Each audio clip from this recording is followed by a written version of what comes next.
Help Hope Heroes podcast. Stevens Center, for me, they believed in me when I didn't believe in myself. Recorded live at a homeless shelter. I basically reinvented myself with the Stevens Center. Our clients are the homeless, the addicted, those in poverty. We fight the good fight. Tear down some stigmas. They taught me those life skills that I didn't have. What does Help Hope Heroes mean to you? If you come to the Stevens Center, you will be changed in a really good way. Welcome to another episode of the Help Hope Heroes podcast, the podcast that's recorded live at a homeless shelter on 28th and Q in South Omaha. My name is Michael Murphy. I am your host. I'm the marketing director at Stevens Center, and I am so fortunate to be here as an employee and also fortunate to call Tracey a friend. Tracey's our guest today, Tracey McMahon. Wow, what a warm welcome. Wow. That's fantastic. Tracey, what do you do at Stevens Center today? I'm the intake coordinator on the hero side, so substance abuse. All the intakes come through me except for our juvenile program. Okay. It's a pretty cool deal. And we'll get back to maybe what that entails a little more. Okay. But you're here today because you yourself are in recovery. I am. How long? I have had, it's about 8.5 years now. Okay. Very interesting. So there's going to be a lot to this story, I think. Yeah, there will be. We were talking briefly before the show began. Just roll with it. Tell me your story, how you like to tell it. I mean, I guess I could start, like, the first time I ever tried a drug was when I was 8 years old. And my mom had severe mental health. And so the cabinet was always filled with medication. So at that time, I really realized, like, why my mom was the way she was. Because she was, over-medicated and just sick. At that point, I felt immediate relief. Like, it just made everything better. At 8 when you took this first drug? At 8 years old, yes. What drug? It was, I believe it was a Valium. Okay. One of my mom's Valiums. Quaalude, maybe. I can't really remember exactly. She had quite a few. Okay. But I can remember at that moment where I just felt like everything kind of, all my stresses and trying to fit in and all those, my mom doesn't like me type things, all that stuff just kind of went away and my mind got calmed down.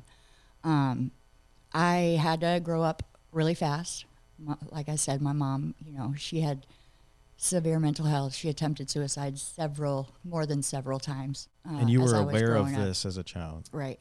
When I was really young, I wasn't, like, mom would just go away for a while and I would go stay at my aunt's house or my grandma's house. And after I got old enough to realize what was really going on, she was just going to different hospitals for some mental health issues at that time. Okay. I had to take care of my sister at a young age. I remember being 5 years old trying to pour a bowl of cereal, and I'd pour the milk in there on the floor with the bowl, and all the cereal kept spilling out the top. Yeah. So I did. I grew up fast, and I kind of raised my sister. How much younger was she than you? We're about 1.5 years apart. Okay. So not too much. But still, there's things she couldn't do, but still, you felt you could assist with. Right. Mom was laid out, and we needed to eat, So I kind of took that role, and it lasted throughout all of my teenage years. I remember getting to my first year of junior high, and I got around more drugs. Started with marijuana, started with alcohol at a young age. Can I pause you for a second? Sure. So you first tried something out of the medicine cabinet when you were 8. Mm-hmm. Did you continue to do that leading up to middle school? Every once in a while, you just sneak a little something? Yep. Because you actually found relief in that? I did. Okay. I did. Interesting. And I know now, looking back on it, that's the addiction part in me. Mm-hmm. You know what I mean? The minute that I tried a drug, I loved it. Yeah. And I automatically wanted more of it. And that's how it always was.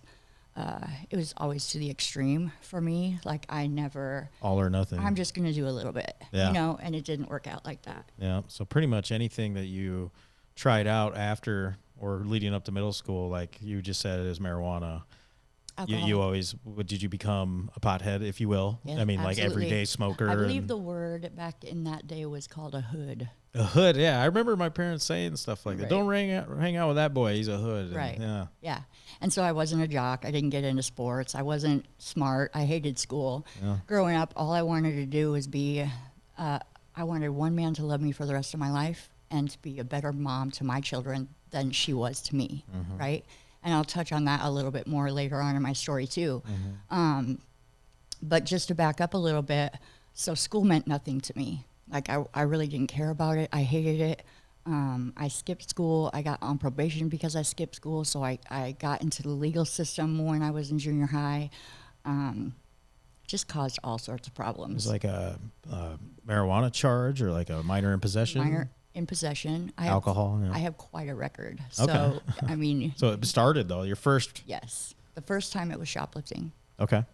We had skipped school and went into a Kmart, and we were just a couple little kids. Yeah. And so everybody that was at the store knew we were supposed to be in school. Yeah. So they were paying attention. Yeah. But it was kind of the rebel sort of. Free shoplifting cigarettes, something you wanted, or was it just Anything, shoplifting to shoplift? Just Yeah. shoplifting to Yeah. shoplift. Okay. You know, it was a cool thing to do. I mean, I don't know, it wasn't cool, but I that's recall, just kind of, yeah. you know, how I got into the legal system. I really got tired of like me and my mom, we fought a lot. We really butt heads. And with her, you know, bipolar and manic depressant, she had a certain way that she wanted things done. And then I just figured, okay, while you're away, I'm having to do them all by myself. Yeah. And I'm getting it done. So what do you mean you want the dishes done in a certain order? Like, it just didn't make any sense to me. Yeah, that'll make you want to rebel. Absolutely.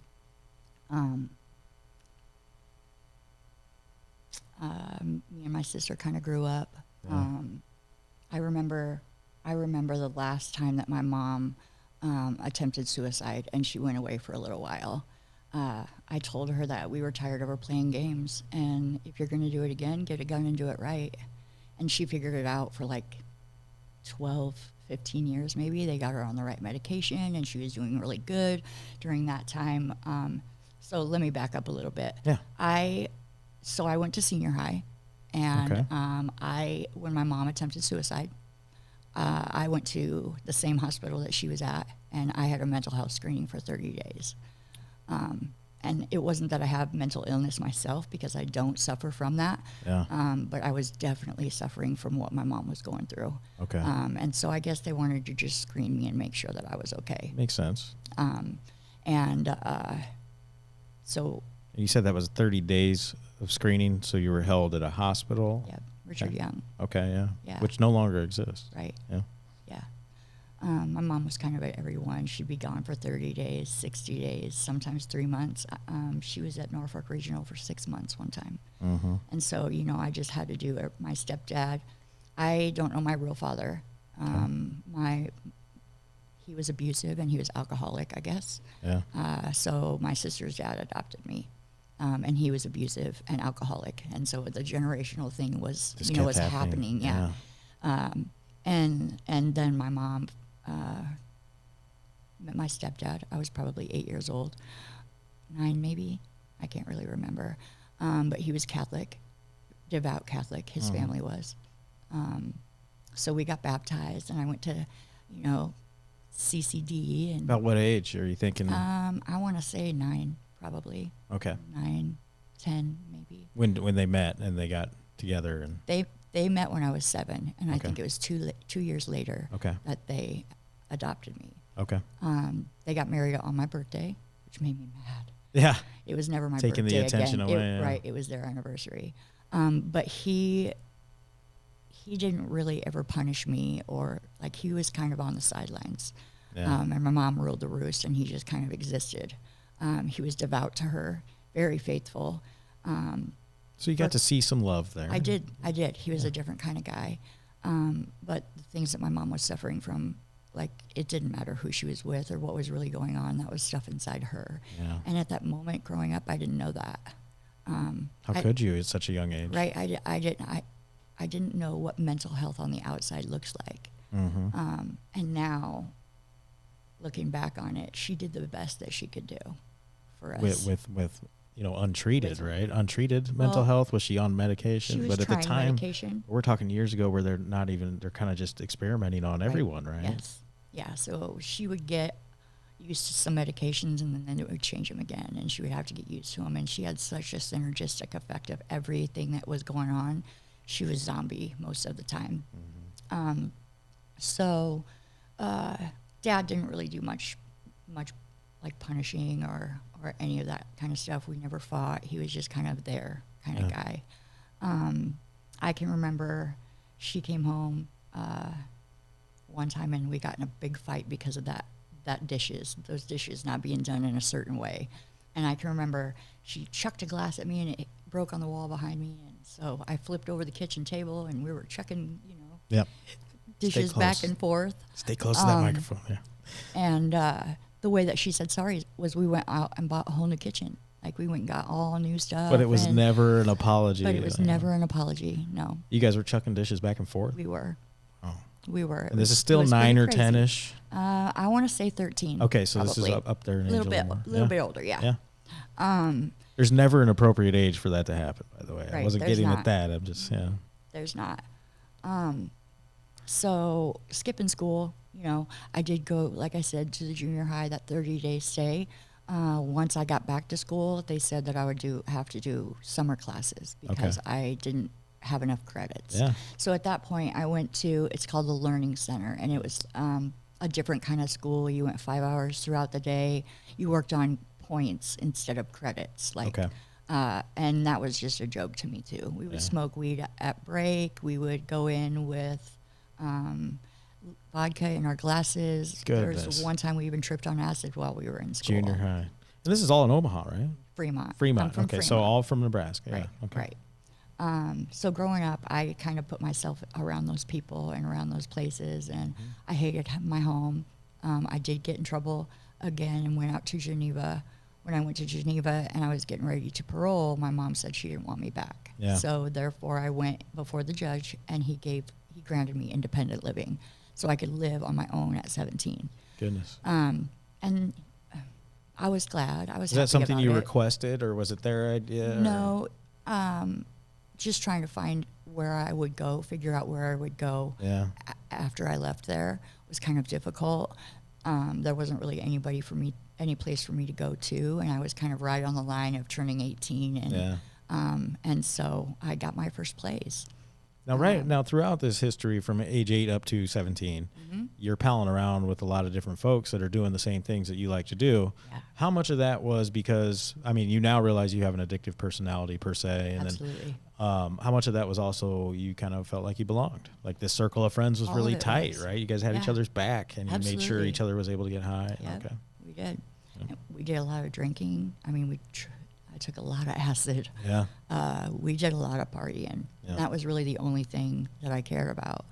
I met my first husband when I was 17, Okay. and we stayed together for 15 years. Okay. We were together 13, and then got married and was divorced in about a year and a half, 2 Yeah. years. I have kids with him. They're both grown. I have 25 and 26 and 24. Yeah. It's funny how when you first have kids, you think, I'll always be able to just rattle off their ages. But Right. now the faster that time goes by, it's Right. 16 now. Yeah. Wow. So I'm with this guy, and he plays guitar, and he's, just the kind of guy, the bad. Cool, bad. Right. Yeah. The bad boy that I was looking for. Our relationship, it wasn't physical abuse, but it was definitely verbal. We weren't very nice to each other. Yeah. So it was both ways. Yeah. And, it wasn't very nice to him either.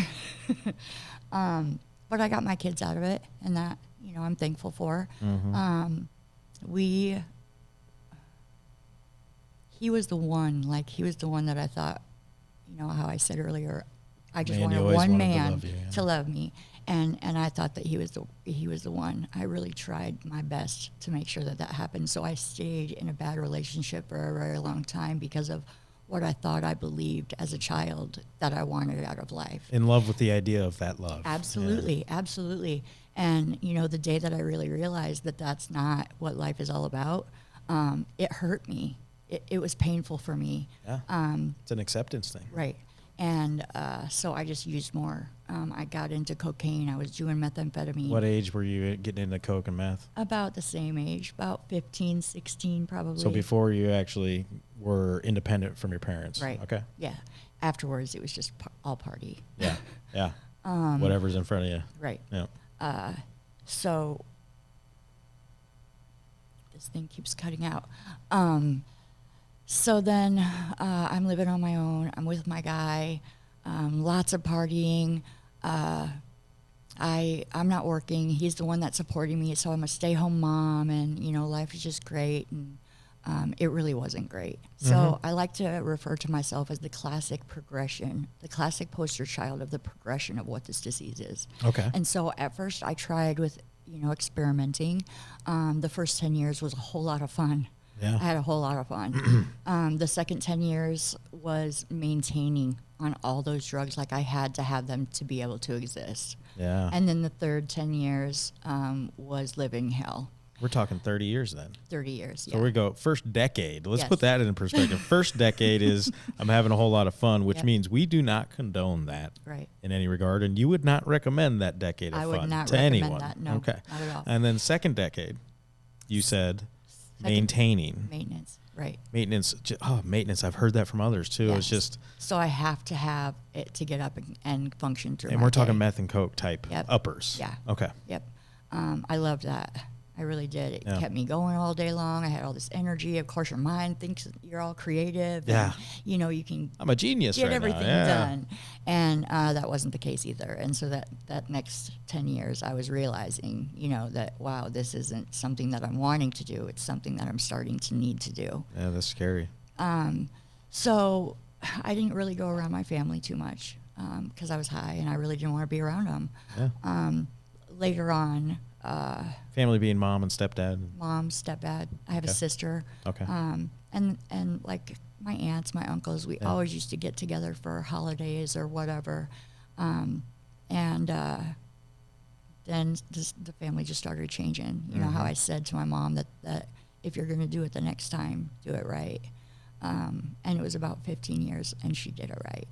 So She actually she ended up actually commit suicide. Right? dying by suicide. So I'm probably, I was 30. I'm so sorry to hear that. Yeah, it is kind of a sad deal. She developed physical ailments, so she had fibromyalgia and lupus. And so she was taking painkillers, Oxycontins.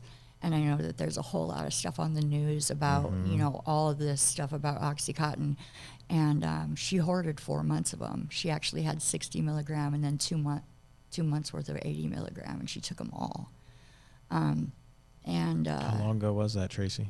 Gosh, I was 30. I'm 48 now. I'm bad at math. I just want to put in a side note too, as our last podcast was Amy Reed of the AFSP. Right. If you have more questions about suicide and warning signs and things of that nature, please go back and listen to that podcast. Right. It's very informative. Yeah. So continue on. So I'm mental sorry to health hear is that. huge Yeah. for me. Yeah. I like And to I be mean, here at the Hero Program. absolutely, And, and to work with all of these people that you don't see something is wrong with them, but there really is. They really need help. yeah. And Mental so, health deeply rooted in trauma, as we've learned. Absolutely. And so, when that happened, it shattered my whole world. Like I started using a needle. So I became an IV user. This is in the third decade. Okay. Yep. I walked out on my husband and my kids. I just left. I didn't go back. So now the most important thing in your life is the needle. Right.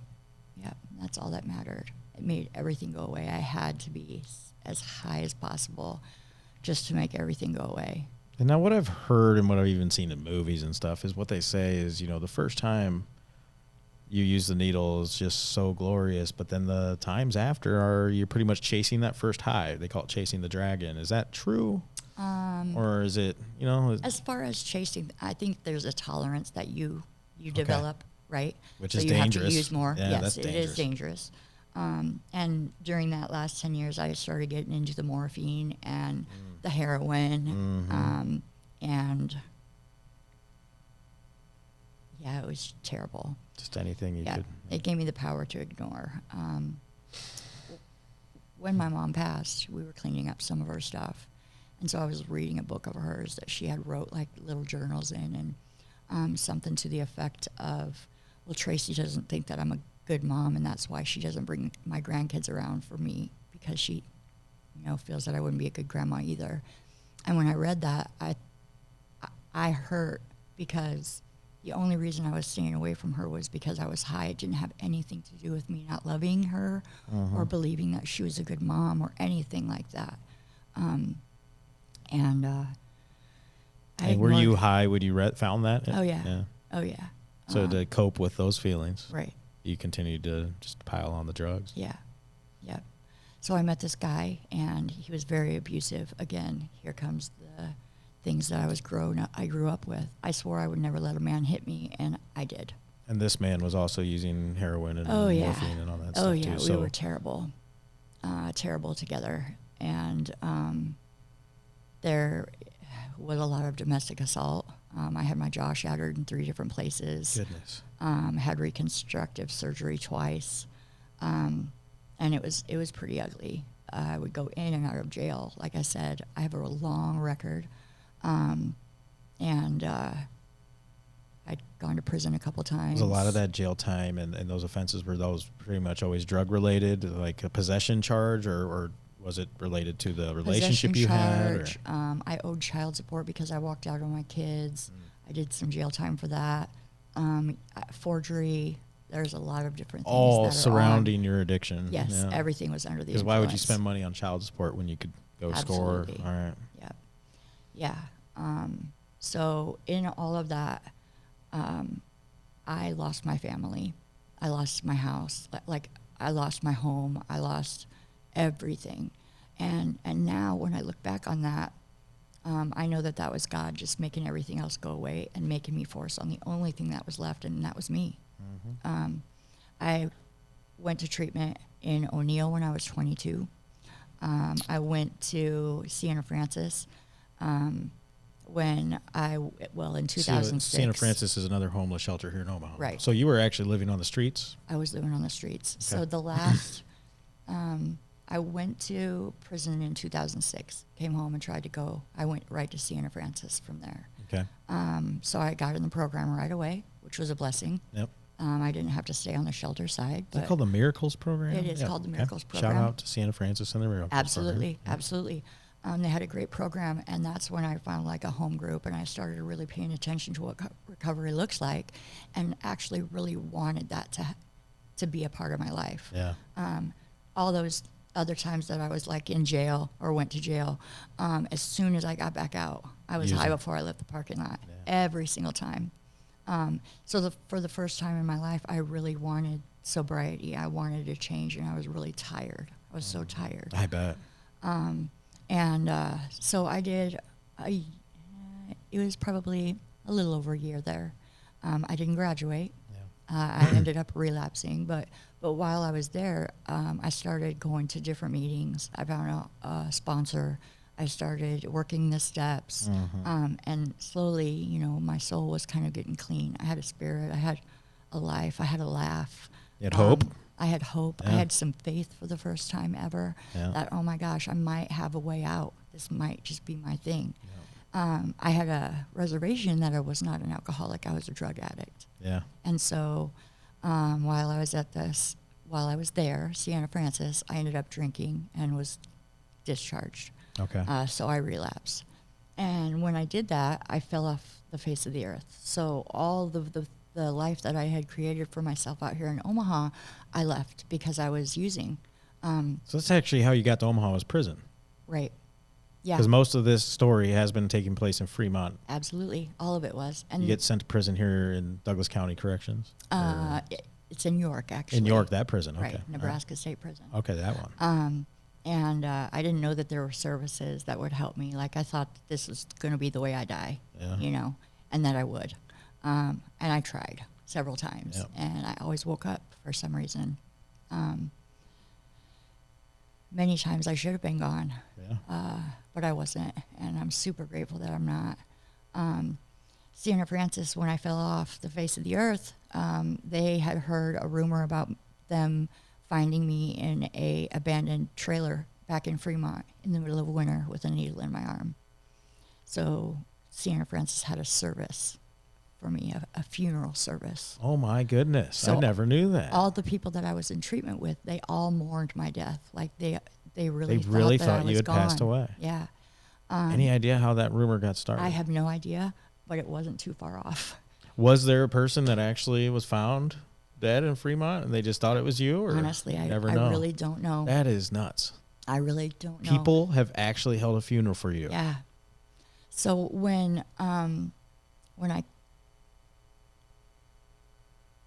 went, I got in trouble again with the law. I had After this relapse. possession charge, and I'm in jail, and I'm glad. I'm really glad that I'm there. Like, it's a breath of fresh air, and I was okay with going back to prison for a long time. Yeah. Just because I was safe, I was healthy. All the other world didn't exist. I didn't have to worry about where I was going to sleep or what I was going to eat or any of that kind of stuff. Yeah. For some reason, Dodge County Drug Court approached me while I was in jail.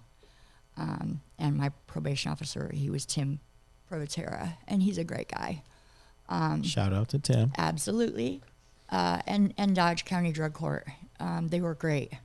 And I was blown away. Somebody was giving me a chance, and I didn't deserve it. Like, I wasn't understanding it at first, but I had to take advantage of it. Absolutely.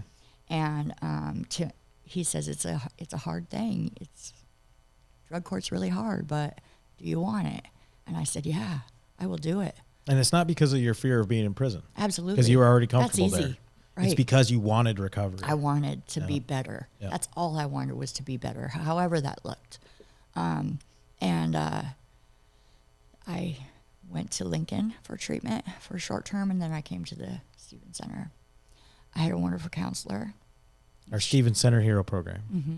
Yeah. For intensive inpatient. Intensive, yes. Okay. And it was here that I got to learn. It's one of the big things that I brag about our program, and that is our long-term treatment. Mm-hmm. Because you go out into the real world and you figure out that how to live in the middle, right? Yep. So like, I knew how to live on the streets and I knew how to be locked up, but I didn't know any of that stuff, any of those life skills that you needed to have to become successful. Yep. And Stevens Center did that for me. And you were about to name your counselor. Who was it?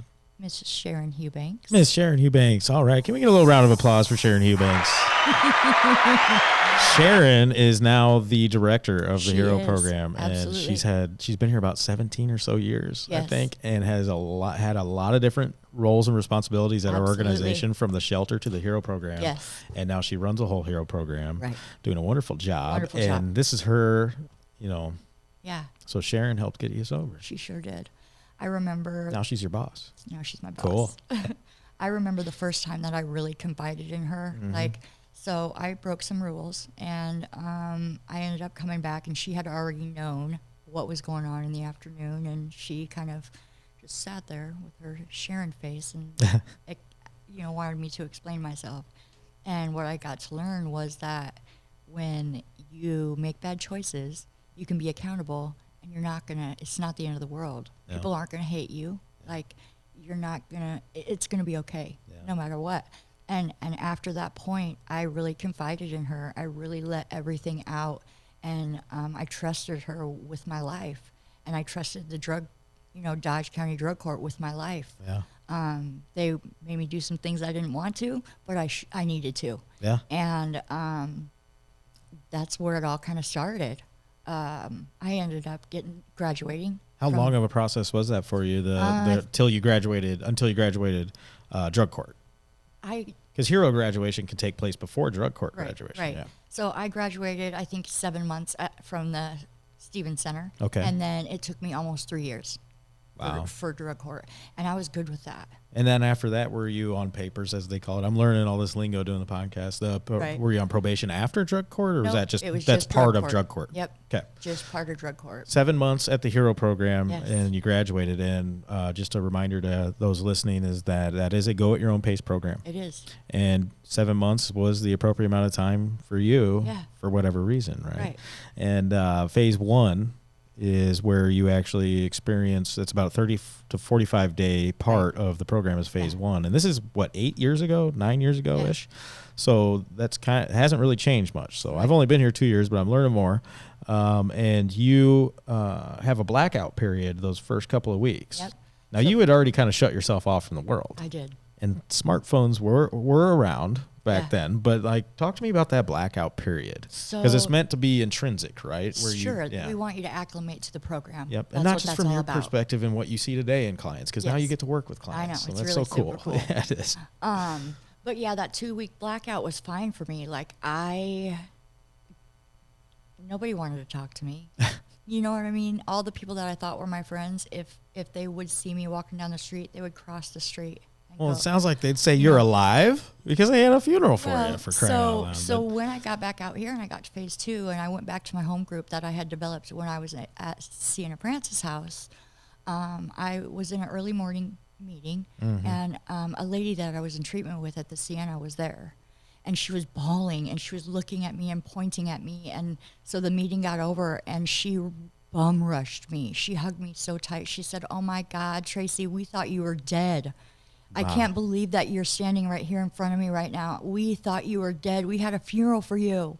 And that is so incredible. at that moment, I'm like, wow, people cared about me out here Yeah. in Omaha. I'm lovable. Yeah. You know, I'm You worth are. it. Yeah. And so at that moment, that's when I started realizing all of that too. You know, that people genuinely just wanted me to get better. Yeah. And there were people here that were on my side. And that's an important part of recovery. Such an important And part. now you get to give that to others. Right. I mean, you're an intake, say the title again, Intake coordinator. but you do so much more, right? Because you build relationships with clients. Sure. You get to know clients. You Yeah. get to pay it forward and show them that people care, and Right. that restores the hope that we're all about here at the Help Hope Heroes podcast. Absolutely. So I graduated and moved out for, I don't know, a year and a half maybe. And I remember there was a resident assistant, the live-in resident assistant job open. And I don't remember how I even heard that position was available, but I wanted it really bad. So I went to Christine Salvatore. Cheers. Applause. Who really helped create a lot of the procedures and policies over at the Hero program. Absolutely. She was integral in a lot of the probation stuff happening in Douglas and Dodge County and all Right. these other counties, and now our chief operating officer. Yes. So kudos to her. Absolutely. So you got in touch with Christine Salvatore. So I got in touch with Christine. I'm with a friend, and we had a conversation about, I'm giving this one to God. Yeah. And if I'm supposed to be there, I will be. Yeah. And I remember it was like 8:30 at night, I bet, maybe a quarter after 8. And I'm like, well, I guess I just wasn't meant to be there. Yeah. And all of a sudden I get this phone call. As soon as I let it go and, And let it God, Yes. yeah. Then I got the phone call. I'm like, I That's can't faith in believe it. action. I want it so bad. Faith in action. Right? Yeah. So I got to move back. I got to come back to treatment.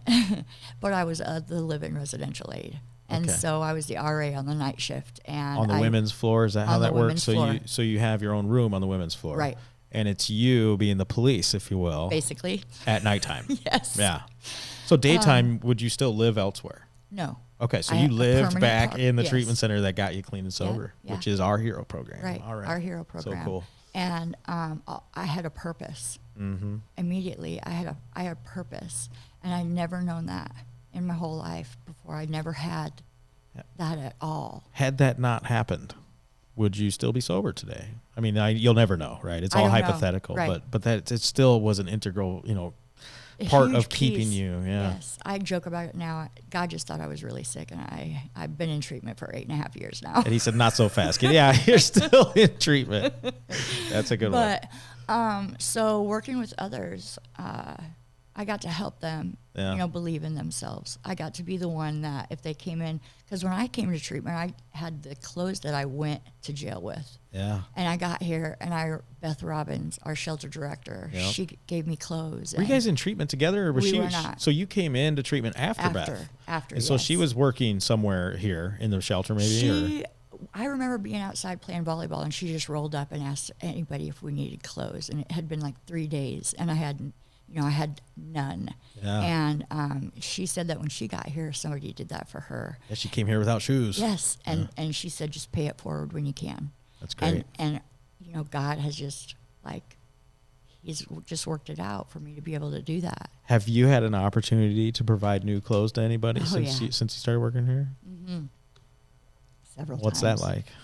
To What do see you- the look on their faces. Mm-hmm. It's something that no money could ever buy. It's very moving. Yeah. And when I go home at night, it makes me grateful every single day. That's a big piece of why I love what I do. Yeah. Christine, she seen something in me that I didn't see in myself. Yeah. And she pushed me to take some classes. So I took some classes with Bellevue. Yeah. I was an RA for about almost 2 years, a year and a half maybe. Okay. Case management position came open. Yeah. And so I got to move up and be a case manager. And I went to daytime. I So wasn't cool. nighttime Yeah. police anymore, Yeah. you know. And it was more of hooking people up with services. Setting goals for them. Right. You need to go see the doctor. We will get you there. Yep. And there's free resources out there. absolutely. We've interviewed one of them, One World. Right. We work with them closely. Yes. Yeah. And so when you come from the streets and you've been using for as long as what I was using, you don't even know that there's anywhere that you can go that those services are available. You feel so stuck. And you're so focused on such an people ugly not world. loving you. You don't even Yes. think about Right. organizations Right. loving you or being able to love on you and Yes. surround you with services. And I got to be a part of the intake process. So when they come in and they're scared and they are sad and they're Withdrawing broken, and, right, all of that, like I got to be the one to make a connection with them and give them hope as far as staying here. Comfort. Right. Yeah. So cool. I wanted to let them know that they would be okay. And there's so many heroes that have gone through there Yeah. that have successful sobriety right now. It makes me so happy. And they come back.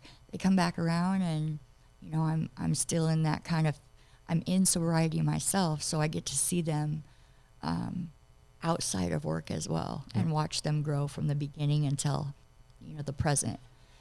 So I know you went through a lot with your family in the past and stuff like that. And has your family grown since you've been to the Hero program? I mean, So- I don't mean immediate family. I just mean people you consider to be Oh yeah, I have a family. huge family. I mean, you guys operate like a family Yes. over at Hero. Yeah. It's just wonderful to see. So my counselor is my boss, but she's my best friend. Yeah.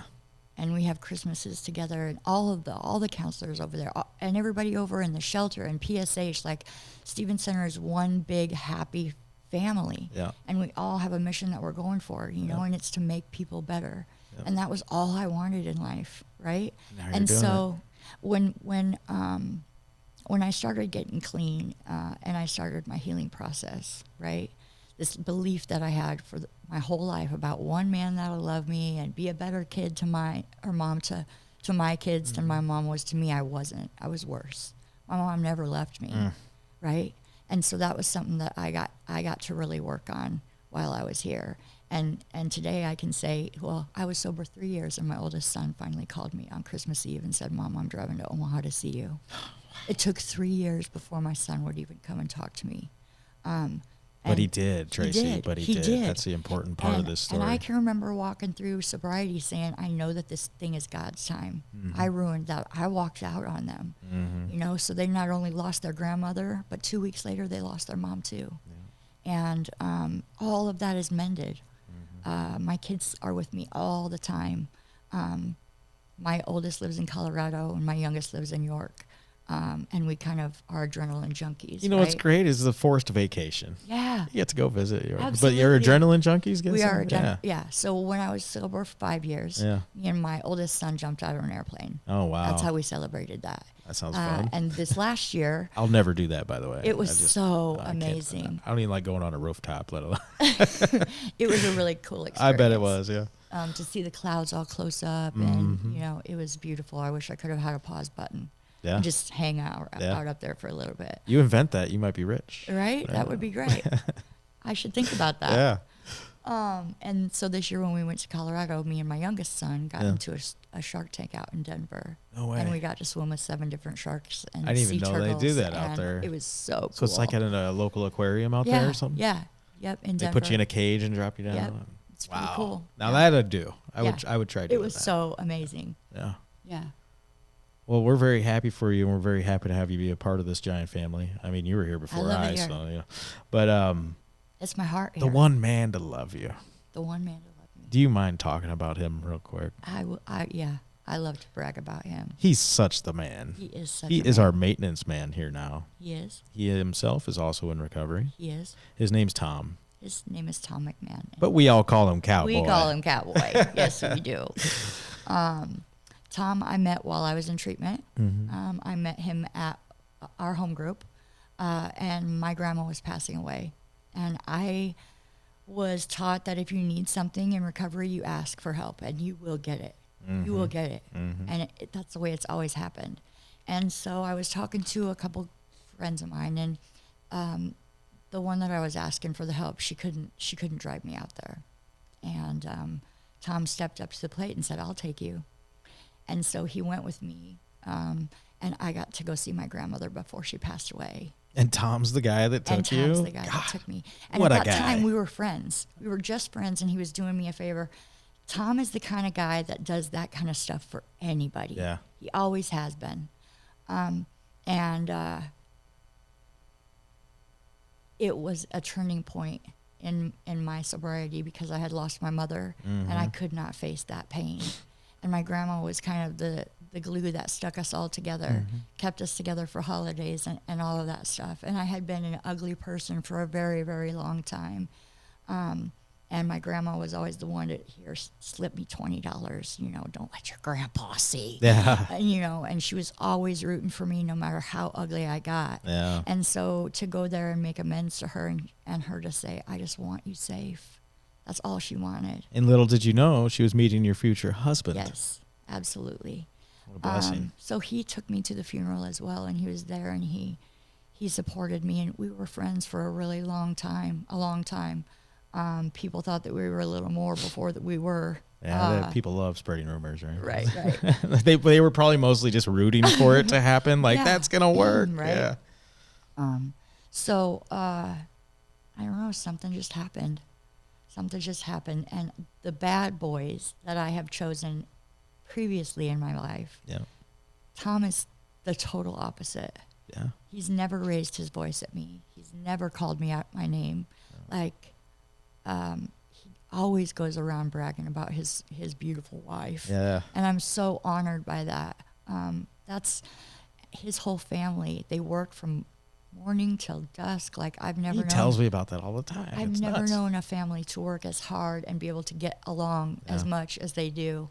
And that's a blessing too, because their family's huge. So, I Now got your to have family that has as multiplied. Well. Like, Right. yeah. Yeah. I have some pretty amazing people in my life today, Mm-hmm. and I have those people because I got to learn what a healthy relationship looks like here. Yep.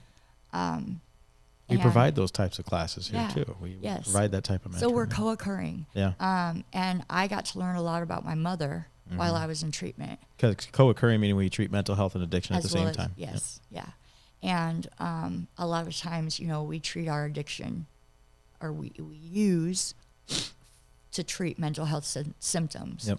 And I got to learn the difference. And I learned that she might have looked okay, but she really wasn't.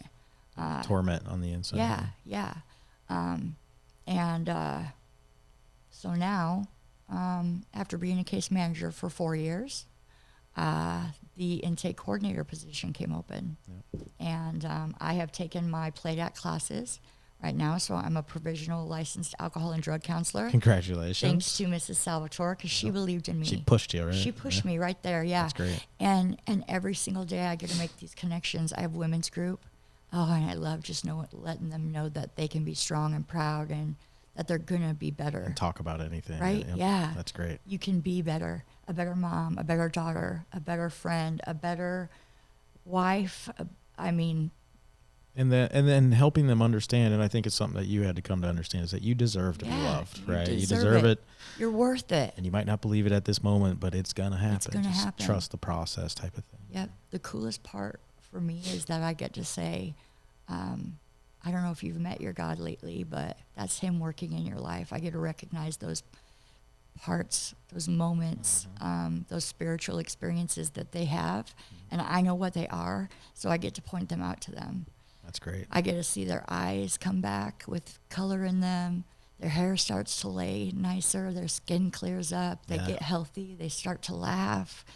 and they enjoy themselves, and seeing that is just, I can't ask for anything more. Like, that's the best purpose. I don't know. It's just the best thing you could ask for. Yeah. And when you can't put words to it, you know, you're in the spot where God wants you, or your Absolutely. higher power. So we're going to step through something real quick that we usually do here with Hero clients. All right. And we're going to step through the acronym of HERO. And I expect this to just be really brief, quick answers. Okay. So, because you've already probably touched on some of it. Yes. HERO stands for Health, Empowerment, Responsibility, and Opportunity, as we can see there on that Right. nice banner. What has it done for your health to be sober? For my health, Yeah. Mentally, physically, however I'm you healed. look at it. I'm better. There you go. That's Yeah. it. Empowerment. Talk to me about empowerment. Oh my gosh, empowerment. The little nudge that I got, the play deck that I have, showing our current clients that they have that as well, and I get to nudge them. That's very empowering. Yes, right? That's I great. love that. Responsibility. The responsibility. It is my duty. It is my duty to help save lives.